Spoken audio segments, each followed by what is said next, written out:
The difference between monsters and men by Random Appellation 468.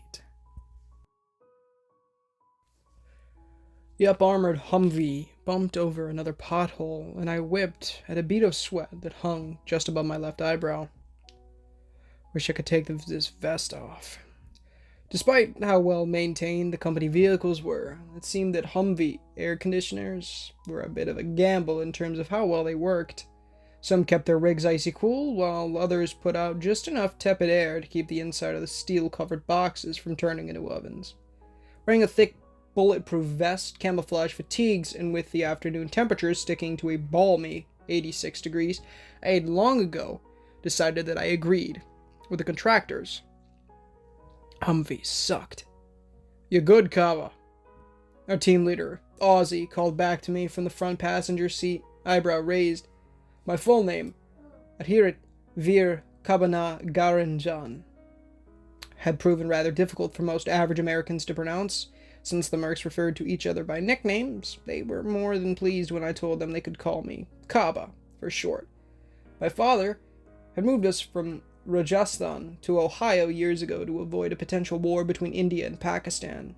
It had been hard at first, but I grew used to America and had managed to find a good job for myself after graduating from university. The company had many fake titles, but the real name, the one we all knew as office employees, remained burned into the back of my mind. The Environmental Liminal Space Alleviation and Reduction Program. I flashed a thumbs up and smiled to hide the grimace from how my guts whirled in protest at the bumpy ride that had gone on for close to half an hour. "I'm okay." "Good job, mate." Ozzy returned my thumbs up with his own. The Rangers Lead the Way tattoo on his arm, showing just under his rolled uniform sleeves, and nodded at my canteen. "Keep drinking water through, though. Don't want anyone falling out today." All fighters were supposed to use the code names provided by the ELSAR headquarters, a combination of letters and numbers, such as R11, Ozzy's true designation, but the mercs hated those names and preferred the more personal call signs. His was due to the fact that he'd originally come from Melbourne, Australia before his US Army days, and Ozzy's down-under accent remained part of his speech to this day. I'd been incredibly nervous about working with the grunts, as my fellow office workers called them, firmly convinced they would beat me into a pulp right away. As it turned out, nothing was further from the truth. In fact, in all my days in the US, thus far, I'd never felt more welcome around a group of people than the bearded men of the security forces. Even though they had a sense of humor as dark as the midnight sky, they measured everyone who they came across by a standard based around actions. If you acted like an arrogant know-it-all, you could expect to be treated as an outsider who didn't deserve the time it took to say hello. If you listened to their advice and kept your head when they teased you, the mercs would all but adopt you as a long-lost brother in no time. It was startlingly egalitarian culture, and I'd come to like it far better than the petty office politics of my old position. If only it wasn't so beastly hot. Perched in the machine gun turret above me, Tex leaned down and half-shouted above the dull rumble of the Humvee's diesel engine. "Hey, isn't this where Bronson's platoon got wrecked by some freaks at an abandoned church?" "Yeah, a few miles down the ridgeline." In the driver's seat, the tall mahogany-skinned Jamaican Rocco bobbed his head. "I guess he was trying to get some special capture for HQ and got bounced by a bunch of them all at once." I threw a glance to my left at the one person who had yet to say anything for the entire patrol thus far.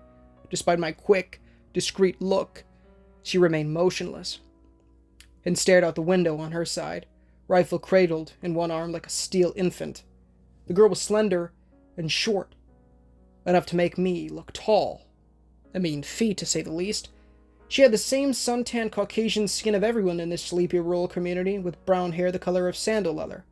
Hardly any of the contractors were women, none of them local. This was by design to intimidate potential adversaries and to prevent family ties from interfering with official duty. But Crow was both. Like the rest of us, she wore a gray tactical uniform, hers sporting a green shield patch on her upper right arm, signifying the new auxiliary program that HQ had initiated to draw more recruits from the local populace. Unlike the others, Crow's nickname didn't match anything about her. She wasn't dark in any way, and I hadn't heard her speak a word since I joined the team a week ago. Crow followed orders whenever Ozzy gave them, albeit silently, and the team seemed to watch her with a strange mix of caution and sympathy that I had yet to figure out. She could be a statue for how little she moves. Figures. Tech's southern drawl broke me from my musings, and he went back to scanning the road behind his long-barreled 240. Bronson was a real royal motherfricker anyway. He manned a desk for division. Supply back in Afghanistan. But the copy Pog bragged saying he went outside the wire all the time. Pog, person other than grunt. It was an insult awarded to anyone who hadn't ever served in the combat arms portions of the military that tried to pretend they were some kind of war hero. Pog meant you weren't experienced in the ways of war, that you were foolhardy, rash, arrogant, all things these guys hated, especially in officers. All it takes is one mistake, and we're in the same boat. Ozzy scratched at his curly reddish-brown beard and made a slight headshake. Bronson was a bloody moron, though. You know, the guy actually tried to get approval for strategic camps to herd the locals into. Can you imagine putting some farmer and his family behind barbed wire at gunpoint? I said nothing. We'd heard about Bronson's demise in the office. He'd been in position of a high-value target, though his methods were less than satisfactory. When Bronson's patrol got torn apart as a result, headquarters had decided to dispatch a cooperate liaison, with each security team to gather scientific samples from the field, before the mercs could kill everything in sight. As one of the newer members of the biological analysis team, I'd drawn the short straw, along with many others, and had been sent to play the role of a beetle-catching nerd on behalf of the suits who rested safely in their cubicles over 100 miles away. Now, I carried an M4 automatic rifle and several loaded magazines, a Kevlar helmet on my head with my backup handgun digging into me from where it sat, on my tactical belt. Green trees rolled by, the red sun hugging the horizon as it sank and cotton ball clouds drifted along in the cool breeze. It was a gorgeous weather, what my mother would have called a gardening day, as her favorite pastime dictated. She's probably in the kitchen right now, making sandish for Lakshmi when she gets home from swimming practice. Contact front Y pickup truck, 200 meters. Tex's cry rang out from a gun turret, and ice rippled through my blood.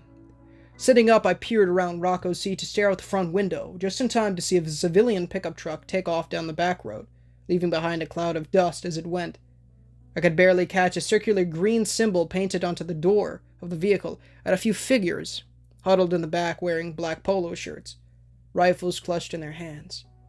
Moving too fast for us to catch up, the truck disappeared down the road, and above me, Tex cranked the gun turret from side to side. Everyone seemed on edge, as these men had been on the receiving end of an ambush at one point in their lives. I could see them all reliving those memories in their eyes as they scanned the nearby trees. Even Crow sat up in her seat and flexed her slender white fingers on the grip of her rifle with a stony expression. Should we try to catch them? I coughed, staring into the surrounding foliage as hard as I could, looking for the glimmer of light on a gun barrel like they'd taught me to do. No. Ozzy bore a more serious frown, his eyes flashing over the gravel roadway, one hand on his weapon. They could be trying to lure us in. Keep this speed, Rocco. Everyone else, watch your sectors and stay frosty. He picked up his radio mic to mutter something into it for the other Humvees behind us, and I forced myself to breathe slowly. The truck is bulletproof. My hands were clammy and cold on the carbine tucked between my skinny knees. I'd received some basic combat instruction from the mercs when I joined them a week ago in preparation for this mission. Thankfully, I'd made a good enough impression on my squad mates that they'd taken the time to train with me extensively, but I'd never been shot at before, and the thought that I might have to duck bullets soon gave me chills. Oh, hey, slow down, slow down! I whirled at the surprised gasp from Tex and my jaw dropped. We rolled past the point of the road where the white pickup truck came from and found ourselves face to face with 3 burned-out MRAP Cougars, high-tech armored trucks that made Humvees look like jokes. Only frontline units got those, and since we were strictly recon, HQ hadn't felt we need them. But these trucks were fire-blackened, Their bulletproof glass windows, pockmarked with impact holes, and 3 large craters in the road, were ringed with chunks of rubber and scrap metal. Having suspended from a nearby oak tree were their bodies. Rocco slowed to a near crawl, and even Ozzy seemed too stunned to reprimand him. Close to a dozen dead men hung in the late spring breeze, their clothes burnt and bloody, with bits of yellow nylon toe straps wrapped around their bent necks.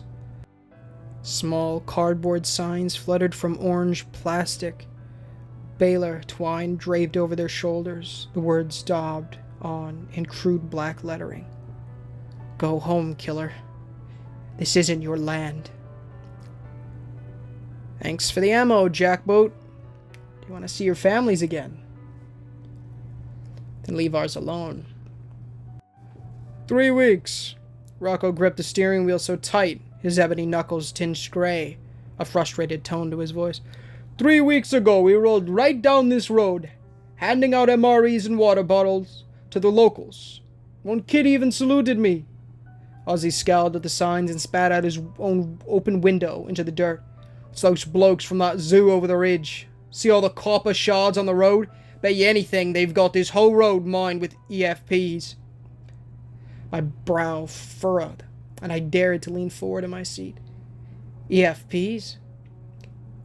"Explosive form projectiles." Tex shifted on his feet in the gun turret, the barrel of his 240 machine gun still trained on the shrubs. "Basically, you take a bunch of pennies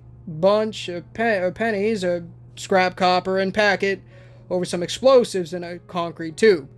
When it blows, the copper turns molten and can cut through anything, even hardened steel. Taliban used it on our convoys all the time."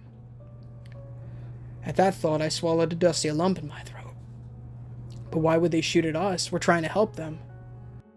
"That's what we said in Afghanistan," Ozzy sighed, his eyes staring right through the dead soldiers and into some faraway place I couldn't see. "Didn't make a lick of difference there either. I think we're done with this road, Rocco. Take the next left and we'll try to move around it." Movement blurred in the corner of my vision, and I turned to see Crow watching me, her coffee brown eyes raised in a cynical smirk. I waited for her to say something cutting, to berate me for my now of questions, but as always, she just turned her head to stare back out the truck window. We drove on in silence, leaving the dead men and their ruined trucks behind us. Ozzy claimed we'd go back for them, but somehow I doubted the corpses would even be there come the morning. I'd been briefed extensively on the anomaly situation in Barron County, Ohio, and there were few things in these hills that would pass up a free meal. A rare cosmic event, reality warp, plane breach, electromagnetic cellular mutation. These words rolled through my head, and I tugged my green canvas knapsack off to pull open the top flap. Nestled beside my company-issue Geiger counter and electromagnetic scanner, the red folder glared back at me, like a wasp in a trap. Before this job, I had loved biology, fascinated with examining the strange mysteries of nature and why things were the way they were. But now, with my textbooks effectively reduced to worthless toilet paper by the nightmares that populated this forsaken place, I'd grown to hate my chosen field. Keeping the folder pressed deep within the confines of my bag, I peeled the cover open and shuffled through the contents. Type 1. The Oak Walker. Origin unknown. Food source unknown. Largest organic anomaly known to date. Highly intelligent bipedal organism capable of telekinesis and short-range telepathy. Physiology resembles plant structures such as trees and branches, though it retains a humanoid appearance. Has shown unique ability to create anomaly life forms from surrounding biological material. Extremely dangerous. Believed to be extinct at time of recording. See persons of interest file for individuals connected to sightings. I swallowed a dusty lump in my throat and peered at the artist's rendition of what corporate thought the creature looked like. An unearthly face made from a mass of tangled branches with no eyes, and a crown of sharp twigs. Even staring into the face of the thing felt wrong, despite the picture being nothing but a sketch. I paged over to the next creature to avoid my nausea returning. Type 2. The Echo Spider. The largest of the techno family, this arachnid creature is made to look like a signal tower for radio or cell phone service, hibernating during the day and prowling at night. Evidence suggests this is becoming less and less of an issue over time as more Type 2s have been spotted closer to daylight hours. Feeds primarily on organics and plant material, travels in small groups of 3 to 6, much in the same way as contemporary elephants might. Mid-range intelligence, similar to that of any large herbivore.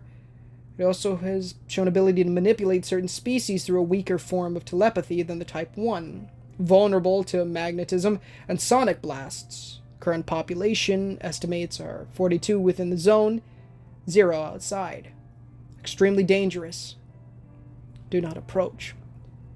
It went on like that. Type 3 for the Osage wyvern, a flying creature that resembled a creepy dragon made from a rotted tree. Type 4 for the birch crawlers, a bizarre combination of gorilla and crocodile with skin like birch bark. And Type 5 for the autostalkers, entities that resembled old cars, but walked on all fours like water buffalo. Strangest of all, however, was Type 6. Type 6, labeled simply as Homo malleus, showed several grainy satellite photographs of a slender blonde woman moving in and around a white clapboard church. She had wavy golden hair and eyes that matched, but aside from the old luminescence of her irises, I couldn't see anything threatening about her. Yet in a scaling system that ranked everything from most dangerous to least, corporate designed her kind as the 6th most dangerous. Despite the fact that Type 7 was the wide-eyed, flesh-eating humanoid puppets, still, her profile was marked with the big, bold, high-value target etched at the top of the page. And I wondered if this had been the prize that Bronson died for. How is some random girl more dangerous than a bunch of howling wooden cannibals? "We're here." Ozzy's voice broke me from my pondering. I looked up in time for prickly dread to seep through me from head to toe. Squat wooden buildings sat around a fenced-in yard covered with old, dry sawdust. Various logs lay stacked in heaps, and a few pieces of heavy equipment stood frozen in between the piles, like rusted giants fossilized by the daylight. A leaning sign half covered by brush read, "Everwood Lumber and Beam Co." in faded white lettering. The dark windows of the sawmill gaped with inky shadows, and even as the Humvees circled the center of the yard like pioneer wagons, a chill ran down my spine. "All right, everyone, keep your eyes open and stay close." Ozzy reached to the shoulder strap of his plate carrier and clicked the mic on his radio. "Search team with me. Everyone else maintain 360 security around the trucks." Grunter replies crackled over the radio, and Ozzy threw me a nod. "Time to go." The sawdust muffled my footfalls, and somehow the entire yard seemed to be quieter than anywhere else I'd ever been. Despite the idling diesel gun trucks behind me, with every step I took toward the main building of the sawmill, the world grew ever more silent, like it held its breath in an abhorrent anticipation of what might come. Readings. I need readings for safety. Fumbling with my gear, I dug out the Geiger counter and pressed the power button. Tick, tick, tick. It whirred and clicked in my hand, but the clicking didn't rise to the level where I would need the bulky gray gas mask that bounced on my thigh. Various ELSAR research sites throughout the US confirmed that high or pulsating levels of radiation accompanied by erratic electromagnetic readings meant the presence of an anomaly. When it came to such things, the newer they were, the more dangerous, as they had yet to figure out their place in the environment and were thus much more defensive and hostile. I scanned every vehicle in the yard, the silent cranes, the forklifts, even a rusted old pickup truck in the weeds. Clear. Ozzy and Rocco followed not far behind me, rifles at the ready. I doubted their bullets would help much if anything bigger than a Type 7 leaped out of the woodwork, but it was a nice thought that at least I wouldn't die alone. My counter cringed with clicks that instant. I panned it over the nearby sawmill main building, and I suppressed a groan. You don't have to go in there if you don't want to. Ozzy trudged up next to me, genuine concern in his tone. Our Blue Force tracker hasn't worked since the county line, and there's no air cover, thanks to the high-altitude electronic interference. I could say we got lost, bogged down in a minefield. It's your call. True bravery is being willing to do hard things for the good of others. My mother's words echoed in my head, bits of wisdom from my childhood, so distant, yet still so sweet. How I wished I could go back to being naive and innocent, back to believing my parents when they told me there was no such things as monsters. Back to the normal world. I'm getting strong readings, I coughed and spat into the dirt to avoid making eye contact with the sawmill. If the satellite images were correct, then I have to be sure. Ozzy flicked his eyes toward the sun, as if already worried about how much daylight we had left. If you say so. Let us go first, just to make sure that nothing's waiting in there, yeah? At that, I didn't protest. We donned our gas masks just in case, the men forming a small square round me, Ozzy and Rocco on either side, Tex and Crow to the rear. The others watched with grave expressions from behind their trucks as we slowly stalked toward the closest man door on the sawmill, without so much as a peep over the radio. Check it out! Tex stopped a few feet from the sheet metal door and everyone froze in unison. Never seen skinnies do that before. The circle of handprints rigged a crudely painted stick figure, dabbed in the same sticky black substance that always caused a stir amongst our researchers every time we put it under a microscope. To anyone else, it looked like black sludge, perhaps congealed motor oil or tar, but I knew better. Type 7s. I breathed through the filter on my mask, awed and shaken by being so close. They paint with their blood. Handprints mark an important place for them, like nests. So, what's that in the middle? Rocco edged closer and poked his rifle barrel at the blurred silhouette. It had no face. Just a blur of smears shaped like wriggling branches. And more twigs poked up over its head in a bizarre crown. Its arms were outstretched, like a god from the walls of some ancient temple, and long thin lines like vines wove from its four-fingered hands to each encircling palm print, connecting them all in itself. A brief hum of static rippled through my head upon gazing into the picture's hidden face, and I had to force a breath down my lungs to snap my eyes away from it. Not sure, I lied and focused on wiggling my toes inside my boots. Maybe some kind of territory marking? If this really is a nest, then there could be hundreds in there. Ozzy growled beneath his mask, both brown eyes roaming over the dark windows, his gloved hands stroking the safety on his rifle. We should wait for backup. He reached for his radio, but a part of me already knew what would happen. Titan, this is Stalker 3 Actual. We are on site. There is evidence of heavy anomaly concentration in this area. We're requesting backup in order to secure and clear the building. How copy, over? A stern voice blared through the headsets we all wore, cold and unfeeling, as though in charge. Always seemed to be. Stalker 3 Actual, this is Titan. Negative on the backup. All our available units are otherwise engaged at this time. Maintain your low impact status and continue observation. Titan out. Maintain our status? Fancy talk for, please don't shoot the nightmarish creatures. We want to study them, even if they're gnawing on your bloody windpipe. Ozzy swore softly under his breath, turned and made a small slashing motion across his throat, before pointing to his left eye. As one, we all reached for the tiny cameras mounted to the molly webbing of our plate carriers and pushed the little power switches to the off position. This routine had been taught to me in secret, a tactic the mercs used whenever HQ wanted them to do something they knew was insane. It had saved the squad many times, even though it made corporate furious. Still, I wasn't going to argue. If anything, the camera switching off made me feel slightly better, because I knew what it meant. Right, gents. We're going to do a hard knock. Adjusting his weapon sling to give himself more room to operate, Ozzy pulled out his rifle magazine to ensure it was topped off. Once we're through that door, your weapon's free. We take it slow, room by room, until it's clear. Got it? I stepped in line with the others, as I'd been trained to do, fourth in the stack of 5, with my carbine pointed at the dirt. My job was to take samples. But it would be much easier to take samples from corpses than live, snarling beasts. Rocco twisted the rusted door handle and shoved it in with his shoulder. The second my weapon light clicked on, I felt my intestines lurch.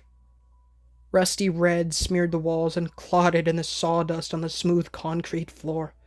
Chunks of dried-out skin lay scattered over everything, and clouds of black flies buzzed around the various tufts of hair stuck to bits of yellowed bone. Skulls had been heaped up in one corner, like stashed toys in a child's room, some small, some large, of rodents, cats, dogs, and deer. More than one looked human, and I noted the odd watch lying amongst the bones, or a discarded shoe, or a torn scrap of denim soaked in dried blood. More handprints adorned the walls of what had at one time been the small break room, but the room stood in empty silence. Even as our boots shuffled to a crunching halt on the death-ridden floor. Clear, Ozzy grunted, and the word echoed across the lips of the mercs around me. Clear, I parroted, and stacked back up on the next door with them, my heart roaring inside my chest. This had just been a small, empty chamber, a side room, a place where the fiends stored their kill and enjoyed throwing the scraps around like demonic monkeys. If they were still here, then the bigger room would have them, and have them by the dozen. Ozzy gave Rocco the signal, and he kicked the next door with all his might. Inky shadows swirled with dusty before my eyes, darker than it should have been with all the windows on the building. I blinked, letting my corneas adjust slowly, and as they did, my heart did a flip-flop inside my chest.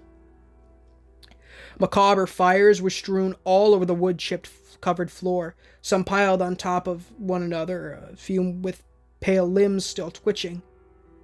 There were close to 3 dozen of them, eerie, white-eyed puppets with their pale grayish skin and ragged clothes, hauntingly human in the dim glow of our weapon lights.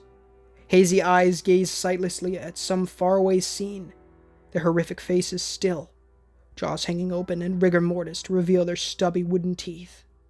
Black spatters of blood cooled on the sawdust, and everywhere my light shone. I caught the glimmer of hundreds of spent brass rifle casings. Flies hummed greedily at their feast, and I swept my light over the corpses in a mix of relief and disappointment. So much for low impact.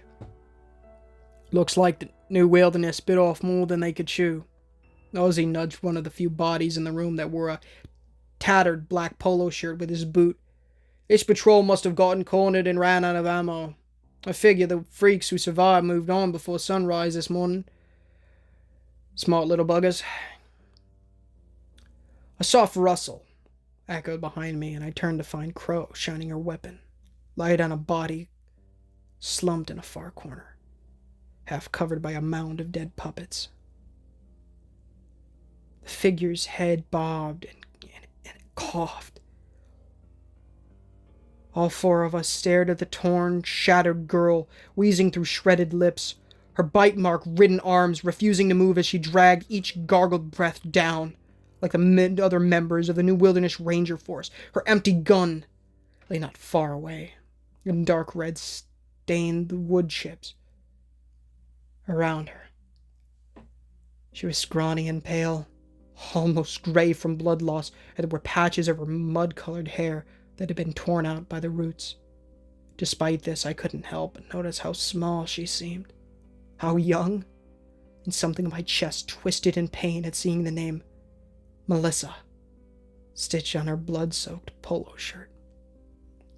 I lowered my rifle, both arms shaking with bewilderment. She could be Lakshmi's age. Crow. Wait, don't. Ozzy's low warning cut out as Crow threw herself on the wounded girl with startling speed. Her eyes blazed with a dark fire I hadn't seen before. The auxiliary fighter flung her rifle aside like she'd been starving for such a moment all day. Frozen in horror, I could only watch her grasp the wounded ranger by her dark hair and tip her skull back against the cold sheet metal. Slurk. Steel flashed in the light, and fresh red blood sprayed across Crow's gas mask visor.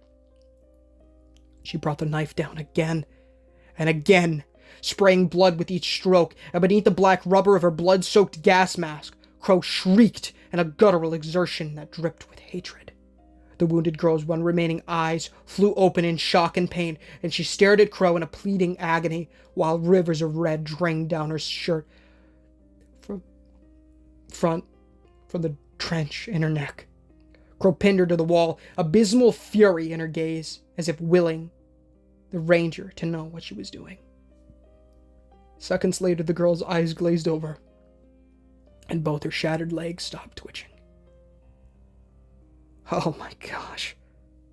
I shook my head to try and drive the panic from my brain. What did I just watch? Secretive or no, ELSAR had sent us in to protect people, to stop the anomalies from migrating, to contain the effects of the breach.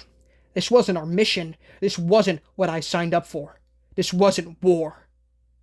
This was murder. Crow's head lowered, and she sucked in deep, slow pants, as though she'd exhausted herself. Crow. Ozzy crouched a few feet away from her. His tone soft, almost like someone dealing with a wild animal. Private, how you look at me? Tex and Rocco shifted on their feet, and I couldn't move, too stunned to think or speak. Crow shook like a leaf, one hand still clutching the bloody knife, her panting ragged as if she'd fought waves of nausea with every breath. Slowly edging, close enough to give her shoulder a squeeze, Ozzy pulled her upright on the balls of her feet. Sarah. My mouth hung open. I never learned anyone else's name here.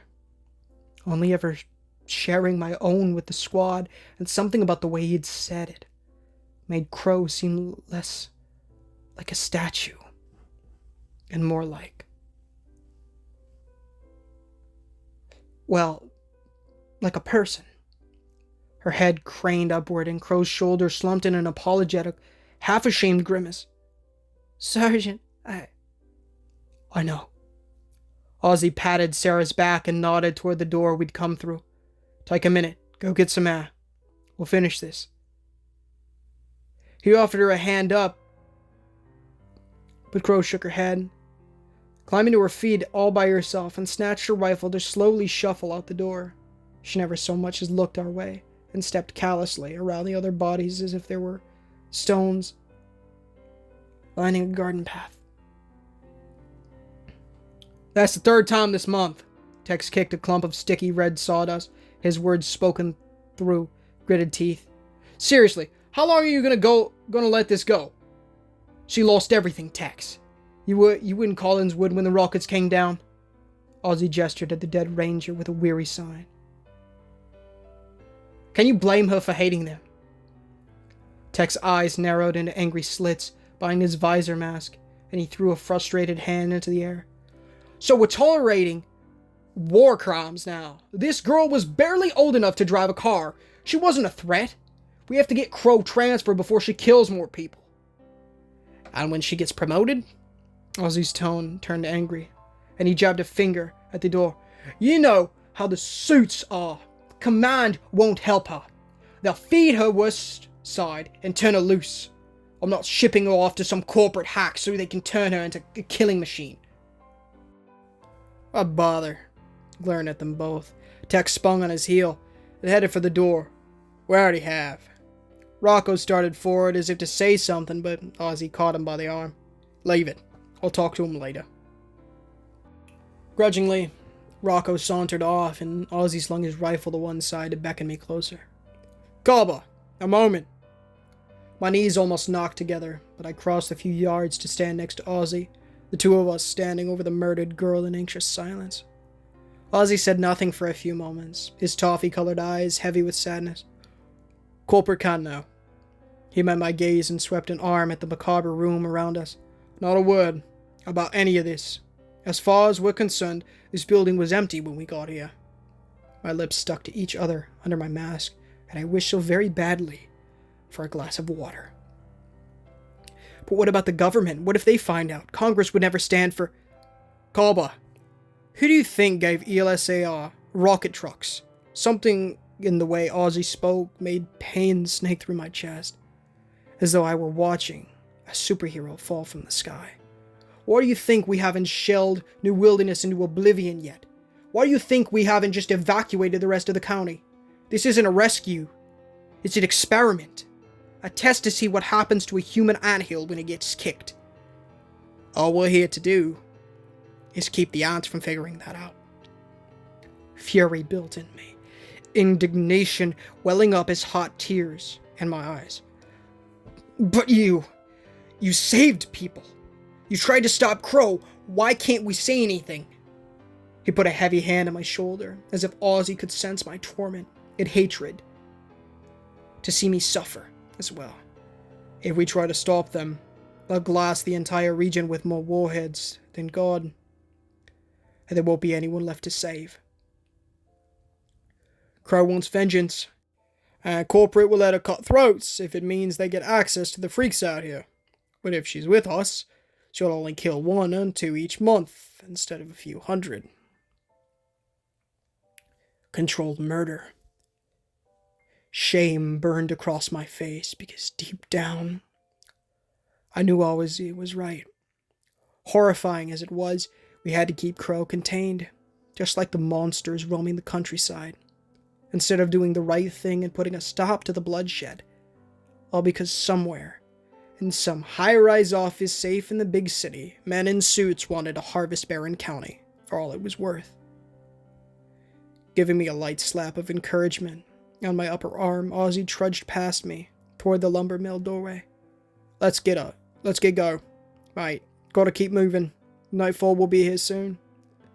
Standing alone in the shadow of the mill, I paused and looked down one last time at the dead girl. True bravery is being willing to do hard things for the good of others. Shrugging off my pack, I pulled out my notepad and met the hazy eye of the corpse. Melissa. I wrote in the best cursive I could muster, and scribbled the date beside her name. Everything was upside down.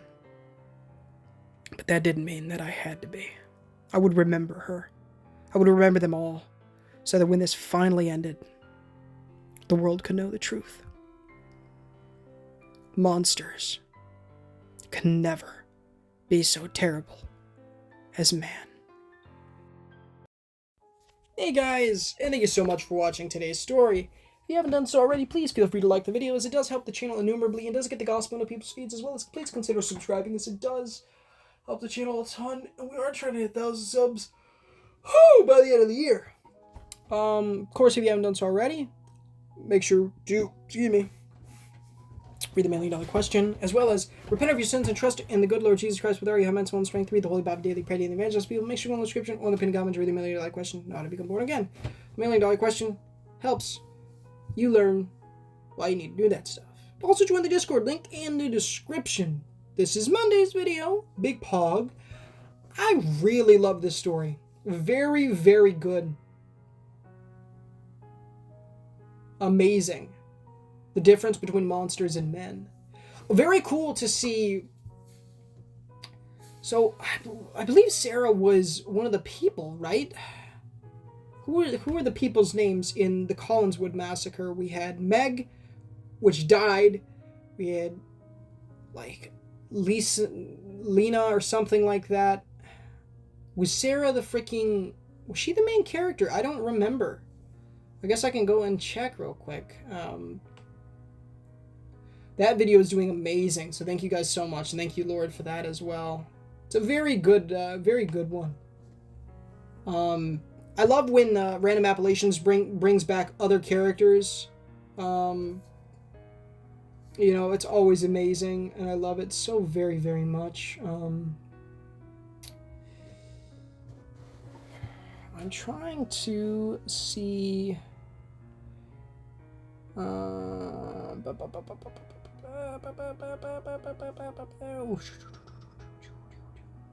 Yeah, dang, Sarah's the main character in the Collinswood Massacre, which is awesome. So, Crow is really Sarah, which is crazy. I was very curious about, I don't know, because I always go back to Tower Pin Road, dude. I always go back to Tower Pin Road because I'm wondering what happened to the main character of that story. You know, her name was lost on me, but, you know, I don't remember what it was. But that one is the one that started it all. Of course, at the end of this, you will have, at the end of the video, there will be a link to the entire Barron County anthology, and I highly recommend that you guys go and watch the entire thing, because this is a massive thing that we have going on here. Random Appellation is a brilliant author, and I've been doing every story that he's written, and I've done quite a few of them, and there's going to be a 30-parter coming up here. I believe we have one more series, and then it's the 30-parter. And then on top of that, there's 2 more books after that, which is awesome. But those have yet to... I don't know if they haven't been written yet. I'm assuming he's working on them. He has yet to post any part of the other 2 books in the series, but doesn't matter to me. Well, I mean, it does for, you know, narration's sake, but fact of the matter is, I still got the whole 30-parter, you know what I'm saying? So it's just more time for me, which is pretty cool. Plus, we got so many series. We have one that I really want to start doing very shortly. It's like a 7 or 8 part series, and it's one of my favorites that I've read off of Reddit that I've never actually heard narrated before, so I can't wait to be maybe even the first to do it. I don't know if somebody in YouTube has done it before, but the story is brilliant. Ooh, that was a text from Nandi asking if I'm almost done. I am almost done. I think I'm going to head home very quickly. I need to go read some Bible because I was doing stuff today and I couldn't. So now, well, you know, I need to go do that. I probably shouldn't have filmed first, but, you know, I got to get stuff out. So I don't know. But I love you guys so much. I don't know. Definitely if you can't read the Bible before anything. But obviously, you know, life gets in the way and stuff. All that stuff, you know. Anyways, guys, I love you so much. Please go check out the thing. The playlist will be at the end cap on the screen, as well as a video that YouTube's recommending to you. So maybe you'll enjoy that one more. I don't know. Heck, maybe you're watching this in the future. Maybe a couple weeks, maybe a month, and finally I have a gaming video, and that's what's playing. Gosh, I need to get stuff out.